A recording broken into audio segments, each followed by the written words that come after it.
I'm Judy Zelina. This is the Millcreek Government Channel. For more than 100 years, Big Brothers Big Sisters has operated under the belief that inherent in every child is the ability to succeed and thrive in life. As the nation's largest donor and volunteer-supported mentoring network, Big Brothers Big Sisters makes meaningful, monitored matches between adult volunteers, known as the Bigs, and children, which are known as the Little, ages 6 through 18, in communities across the country. They develop positive relationships that have a direct and lasting effect on the lives of young people. Joining us today on the program is the director, Paula Hayes. Paula, thank you for being on the show again. She's been a previous visitor and she's always got so much information. Thank you, Judy. It's great to be here. And well said. That was very well. Thank you. Well, you know program. how I feel about Big Brothers and Big Sisters. I think it's a wonderful organization. Some of our viewers may have heard about it. So what I'd like, Paula, is if you can tell us something about Big Brothers Big Sisters and actually how it all comes together. Sure. Well, first of all, our location. We are a sponsored organization by Family Services of Northwest PA. So we're located on Upper Peach Street, 5100 Peach Street, just below the Millcreek Mall. And we've been there for years. And what we do is we put adult mentors in the lives of children over the age of 6. And once we put that match together, it's up to them to work on whatever their goals are. And their goals might be something as simple as, having fun, to improving math skills. And as the children get older, even learning how to drive, believe it or not. Oh my. We have a couple of those out there. So how does the process work? How does a big become a big and how does a little become a little? How does that work? Well, it's the process to become a big takes about a month and a half. So let's start with the big. Once you contact the agency or contact me, I will send an application. We get references, we get clearances on the big. If the volunteer has lived outside of Pennsylvania in the last 10 years, we get an FBI clearance. So that's the longest part of it. In addition to the clearances, we talk to friends, relatives, former bosses. If they've worked in a youth serving organization before, we get a reference there. Okay. So we do a pretty thorough check on the person and check, criminal records and things like that, even driving records. Okay. So we want to make sure safety is our number one concern. Exactly. So we want to make sure that this child is going to be safe. So once we do all of that, we do an interview in the home. We may meet other family members. If there's anybody in the home over the age of 18, we also get a child line clearance on that person. Mm-hmm. So after that home interview, there is a training. And the training basically, gives that volunteer an idea of what to expect. Okay. We talk about communication skills. We talk about what it's like to live in a single parent home. We talk about children who are children of prisoners, what it's like to mentor a child of a prisoner. Many of our children are living with grandparents, so we talk about those struggles. All right. And just what to expect, basically. And then we also talk about the fun. We end up the training with, these are the fun things that we do. Now, is there any criteria? Like, would I have had to have worked with youth previously or anything like that? Or had children myself? Is there any type of criteria to become a big? Not necessarily have been a parent, because we do have some young adults who have not yet parented. Mm-hmm. If you have worked with children before, then we do get the reference from that person. Mm-hmm. The criteria is the big has to be over the age of 18. And usually those younger adults, those college-age students or young adults, are in our site-based program, which I'll talk a little bit about that later. Mm-hmm. And the community-based usually starts around 19, 20, up till, retired. We have retired people in the program. Okay. So age requirement, that's the requirement. Basically, if you have a good, clean record and you have a big heart, and you have to be open-minded and patient, because some of our children have gone through some difficult times.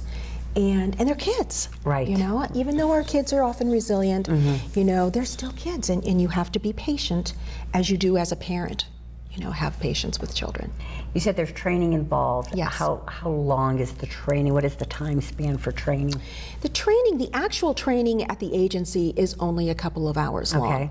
We talk about now as BIGs, they are now mandated reporters. That's a change that's occurred in the last couple of years. All right. Okay. So there's a mandated reporter training, and they're also welcome to take that training online.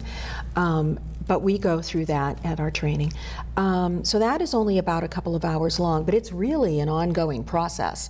I pretty much start the training the minute they call. I give a little bit of orientation over the phone when I'm in the home, talking to them. A lot of the questions involved in that interview process, it's a 9-page interview process. So, that kind of gives them an idea of some of the things that we're dealing with. Paula, how much time is required as a mentor? The minimum amount of time is an hour a week, according to national standards. But we're finding that realistically, the BIGs are spending about a little more than that, about 6 to 8 hours per month, because it doesn't take long to put that kind of time in. Right. We have a lot of group activities, so some of our group activities could be 3 or 4 hours long. Okay. All right. Speaking about activities, what are give us an idea of some of the activities that a big and little would share? Okay, so individually, not our group activities, but individually, well, first of all, at the match introduction, we purchase a group membership to the Y. So at the match introduction, they are given a Y membership card. The BIG holds on to it, and it's only to be used when they're together. Okay. So they might go swimming, or go to the fun fit room, or anything that they can do at the YMCA. Really? Oh, I didn't know that. That's yeah. What a great idea. It is a great idea, especially during the winter when we're running out of outdoor activities to do. So in addition to that, we kind of set up in the beginning at the match introduction, we let the volunteer know what the needs of the child are. So, it might be this child is, really struggling with math or spelling or some class. Okay. So for instance, we have one volunteer. She sees the child on the weekend, but during the week, they'll talk on the phone and go over spelling words. Oh, okay. Over the phone, so that she can help her monitor. And she, according to Mom, has brought up that spelling grade. Has she really? Oh, yeah, because she was really struggling with it. So it was the constant reinforcement, reinforcing what Mom was doing. So together, they worked together on that to help that little girl. We were briefly talking about something called targeted recruitment. Yes. What is that, Paula? Well, we do a lot of recruiting throughout the year, billboards and TV ads and things like that. But what we're finding is that when people call, they don't really know what the program is about, just in those few blurbs that they see. And we really want to kind of give them an idea of what the kids are dealing with out there and what the kids like to do. So, throughout today's program, I'd like to just give you a few excerpts of actual kids and what they've told us that they want in a big brother or a big sister. I have pictures today, but the pictures are of the matches, and Mom has signed off that the pictures are allowed. Right. But we do not show pictures of unmatched children. Okay. So, when these children are talking to you, you'll sit down with the child and they will kind of tell you what they're looking for? Yes. What are some of the things they look for, Paula? Tell me what they say. Okay. Well, I'll give you one example. We have an 11-year-old female who lives with her mom and 2 brothers, and she described herself as flamboyant and caring, but she's experienced a lot of loss in her life. Okay. A lot of trauma. This young girl enjoys music, soccer, basketball, skating, movies, walking, going out to eat, having her nails done, going to the Waldemere, and when she grows up, she wants to be a doctor. Really? Yes. Oh my goodness. Yes. And she's 11? She's 11 years old. Wow. Yes. So she's got some goals, but she's had some tough times. And so she just needs, somebody else other than the family members to vent to. and to have fun with. I mean, they do, you can learn a lot and reach a child much easier if you're doing something together that you both enjoy doing. Now, has this little girl been matched yet? Or No, these are all kids on the waiting list that we're going to talk about. Yeah, she has a not been waiting matched. list. That means you need bigs, don't you? Oh, absolutely. Every time I come on, I think I say we have like 150 kids on the waiting list, and we still do. But those aren't the same kids. On the way up here, I checked my messages, and there was a call from a mom with 2 kids. So when a mom calls, there's 2 or 3 children that go on the waiting list. Oh, geez. When a volunteer calls, of course, that's 1 volunteer. So it's never even. Well, the matches. How do the matches happen? How do you know what to put these 2 together? So when we interview that volunteer in the home and we interview the child, we're asking basically the same questions. We're trying to figure out, first of all, what they like to do, what they enjoy doing, and maybe this child has had no opportunities to try anything new. So what would you like to learn, or what would you like to do? So it's based on preferences. We also talk about age bracket. To a child, when they think of a big brother, they may think of a 16-year-old. Well, we don't have 16-year-old volunteers. As I said, our volunteers are anywhere from 18, 19 to 65. Okay. So we try to narrow that down. What age bracket would work best for that child? And same for the volunteer.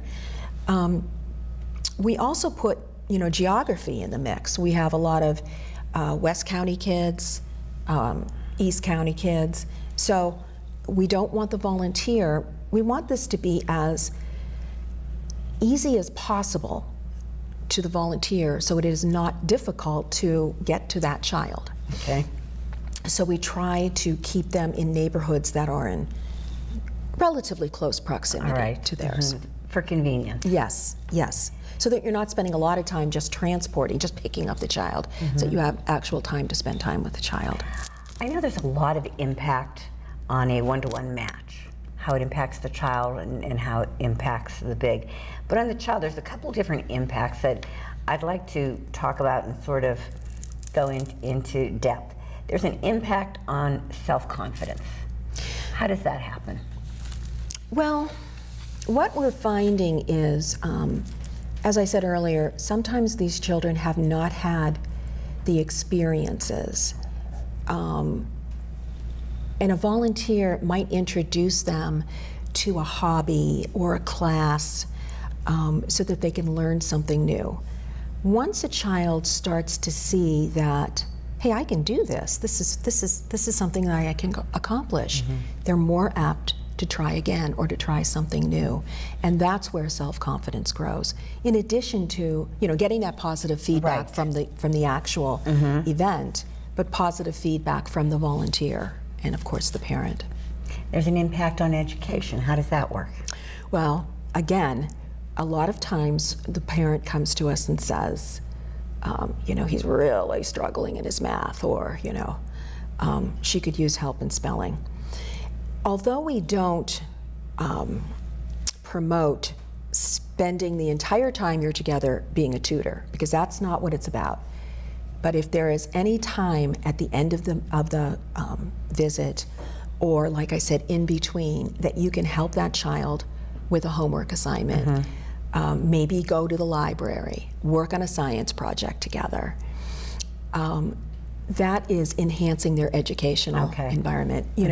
And that's not just working on homework. Sometimes, moms at home with 2, 3, 4 kids, one of the children is special need. She's overwhelmed. She's probably a single parent, and the child in the program is in a sport, or a cheerleader, or maybe in a musical program that mom cannot get to because of something going on with one of the other children. So a volunteer might be that face in the crowd that child looks out to and says, hey, that's my big sister, that's my big brother. They get so proud of that. So, there's different ways of impacting them through their education. Now, I think this is an important one. There's an impact on behavior, on juvenile behavior, isn't there? Yes, we have found, this is more like a long-term thing that we're finding. So it's kind of harder to measure while they're in the program, while they're young, but we've seen that when they're a little bit getting into that preteen age where they're testing the waters, that many of our children have that big brother or that big sister, that accountability. It's not just mom now, it's, I wouldn't want to hurt my big brother and my big sister. They'd be embarrassed to hurt them. Right. So I think that is what helps that statistic. Tell me about some of the matches that have continued through the years. After the littles got bigger and got into high school, college, and so forth, do you see those where they continue? The matches, they keep that relationship going? We stop tracking them after age 18 and they get out of the program, but that doesn't mean they don't stop tracking us. I was going to say, you don't hear about it, you hear about it. You hear about it. So and every year we have a volunteer appreciation dinner. And I do not like honoring a current volunteer, because how would I pick? Yeah, right. So many of them do so many things. They're Yeah, great. and I don't want to, So we always go into the past. All right. And most recently, I had heard about a big that was still in contact with his little. So I contacted the little who's still in Erie. And actually, it's almost 10 years now I've been with this program, and I closed this match. Did you really? When I first came into the program, because Big Brother was moving to Pittsburgh. Okay, so I was told that they stayed in touch, so I contacted the little brother. He said, "Oh yeah," he said, "I just got married this summer, and he was in my wedding. I have pictures of the wedding, and so he's sending me these pictures." And I said, "Do you think there's any way that and we like to surprise the person. Do you think there's any way that we could get him to come up here for this dinner, and then you can honor him at the dinner?" And it worked out. We got his wife on board, the Big's wife on board. And so they've continued this relationship over 10 years after they got out of the program. And he was in Erie, or the little was in Erie, but the big was in Pittsburgh. Big is still in Pittsburgh, but he has family here, so when he comes here, they get together all the time. Oh my gosh. It's a wonderful story. Oh my God. And I bet that's not the only one. I'm sure you've heard the reward that a big has. I mean, I understand what the little is getting out of it. They're getting some mentoring, their self-confidence and so forth. What do the bigs tell you that they get out of it? They always say, "I got more out of it than I thought that I was going to, that I feel like I got more out of it than he did." I think it's that sense of accomplishment, kind of like when you've raised a child and you've watched a child grow from a young age on and been a part of their life, and that good feeling you get when you see them do something important, or maybe not even so important. I mean, just graduating high school has been difficult for some of these kids. We have one boy who just graduated this year, and like I said, I've been 10 years. This big was in the program with his little when I started, and so I just closed them now because the child graduated. So that is a long relationship. Yes, it is. And he supported him through that. He did not want him to quit school. The child did not quit school, graduated, and last I heard was going to be attending Edinburgh. Oh my gosh, isn't that wonderful? Yes. In the meantime, they still work out together. They still see each other. That is so nice. It's got to be very rewarding and just so touching to see the relationship grow in some of these matches. Yes. And I have this one boy who's been in the program for so many years. He started at age 6 and got his permit. And so, Big Brother is teaching the driving thing. So it's always a little scary, Oh my goodness, God bless him. Now, Paul, I want to talk about, how are you funded? Well, we are funded. Because none of this is all free. There's a lot involved. Exactly. So you need some funding. First of all, We do not have a large staff. Okay. I am full-time. There are now 2 full-time workers. All right. One is primarily doing community-based mentoring, and the other one is going to be doing, she's actually just starting, is going to be doing site-based mentoring, in addition to helping me with some fundraising. So we are funded by the United Way of Erie County in Erie. We also have a Crawford County location, but in terms of Erie, we're funded by United Way here. We have a grant this year from PCCD, which is the Pennsylvania Commission on Crime and Delinquency, and the rest is fundraising. So there is no fee for the child, and we don't. It's not a fee-for-service program. We don't bill anybody. So there is no money coming in terms of payment. So the entire program, we have to make enough money to keep ourselves afloat. And we have rent and utilities and affiliate fees with national and training fees. There's things that people don't think about because certainly we have a lot of volunteers donating their time. Right. But there are other bills in any organization that we have to raise money for. Talk about some of your annual fundraisers. Well, primarily the 2 big ones we do in the spring. We do Bowl for Kids' Sake, and that's our biggest fundraiser. Okay. That takes months and months, and we've had great donors over the years. Highmark Blue Cross Blue Shield has consistently been a donor, a sponsor, as well as Erie Insurance and Erie Sand and Gravel. But coming up, we have our fall fundraiser, which is something new for us this year. We've done a casino night in the past. We're no longer doing that. It was successful, but we've decided to change it to the ultimate fundraiser, the ultimate raffle is what we're calling it. So we will have cash raffles every 15 minutes. You buy a ticket to get in. Tickets are $15 a piece or 2 for $25. And every 15 minutes there will be a winner. So you're either getting cash or choosing from the prize table. We also will have a very large basket raffle. We will have tip boards for coach wristlets and coach purses, gift certificates, food, beverages, fun. We always have a lot of fun. Yeah, yes, you do.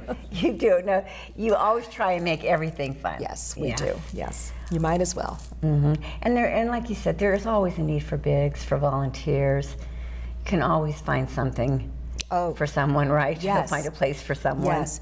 If you're not the type of person who thinks that you have 4 to 6 hours a month to spend with a child, but you like what we do, then yes, we always take donations. Whether it be at our fundraisers or just at family services. I love Big Brothers and Big Sisters. You do a wonderful job. Thank you. It just breaks my heart that you've got more kids, at least these kids, on a waiting list. So viewers, if any of you viewers want a little bit more information on this, I think it'd be such a heartwarming project to get into. How can they find out more about this, Paula?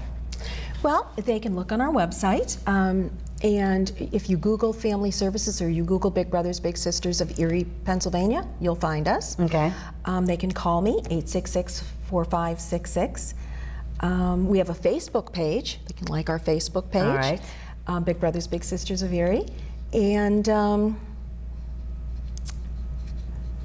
check out the website. Check out the website. Your website is really great. There's a lot of information. And Facebook too, I was checking out their Facebook. What they do is they keep you updated on everything that's going on and just great stories too. Yes, new matches made, events that we're doing. Which is really kind of neat and interesting. Paula, thank you so much for being on the program. Thank you. You do a wonderful job. I thank you for the job that you do. It's a great organization. Thanks, Judy. Great to be here. Viewers, if you are interested in in becoming a big, or if you know somebody that a child that would be interested in this program, please give Paula a phone call. She'd love to hear from you. And again, thank you for tuning into the Millcreek Government Channel. Until next time, have a wonderful day.